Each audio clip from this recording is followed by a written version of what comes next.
I just cooked one of the greatest chicken dishes I think I've ever cooked in my life, and I'm going to tell you all about it, so stay tuned, and we're going to cook chicken Allison. Half a teaspoon of granulated garlic I'm going to throw in there, top of that, and some onion powder. And we're just going to toss that around. I always like to wear gloves whenever I'm using chicken.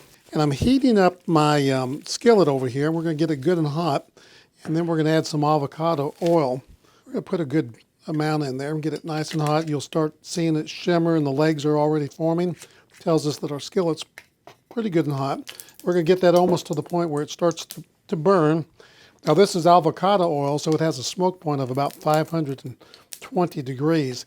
Now you'll notice that these chicken thighs are pretty dry. I don't want really wet chicken thighs going in here, but we're going to sear this chicken.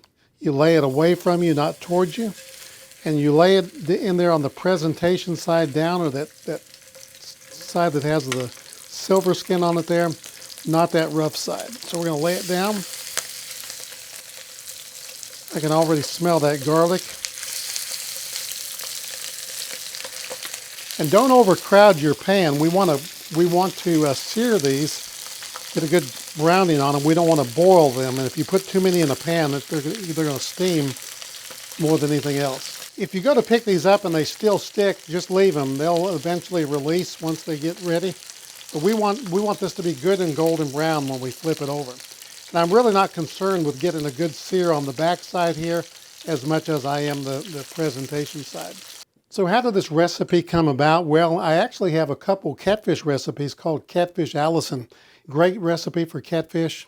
Got that recipe from a restaurant down in Indianola, Mississippi, the Crown Antique Mall restaurant. Great recipe. So people ask me, can I use that on chicken? Well, absolutely. Chicken breast, chicken thighs, whatever you want to do. So we're going to mix this together really, really fast. There's nothing to it. We're going to take a full cup of grated Parmesan cheese. Make certain you don't use shredded Parmesan cheese. It needs to be absolutely grated Parmesan cheese, nothing else. And then, of course, Duke's mayonnaise. Nothing is any better than Duke's mayonnaise. I tell you what, you can eat it straight out of the jar. It's fabulous in almost any recipe. So we're going to use about a cup of Duke's mayonnaise. Put that right in here. So simple so far.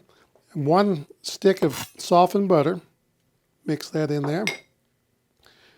Here's that famous word, Worcestershire, whatever you want to pronounce it. We'll put it up there for you. That's about a tablespoon. We're going to put that in there. Get all that mixed together. Don't forget a couple little splashes of Tabasco.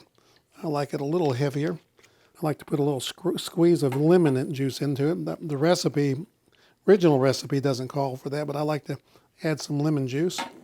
And then we're going to take this and we're going to put some on top of all these thighs. Spread it out. Again, you can do this with chicken breast, chicken legs, whatever you want to use. And then I'm going to take some of these green onions over here, sprinkle right on top as a garnish.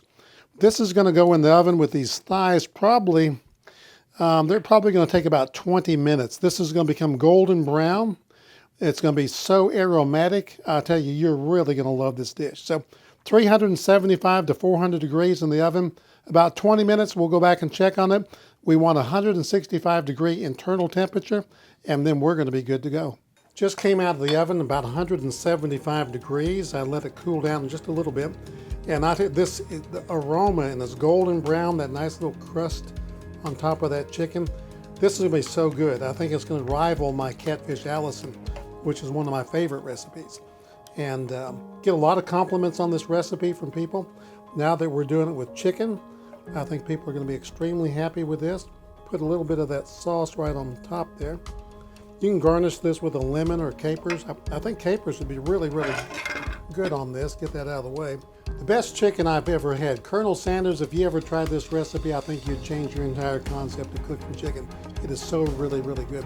Thanks for watching today, and I hope you really learned something today. If you ever try this recipe, be sure to subscribe to our channel. Like this video, hit the like button. Tell all your friends.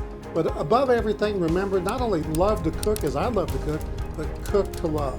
And I'll see you next week on All Things Food with John Woods.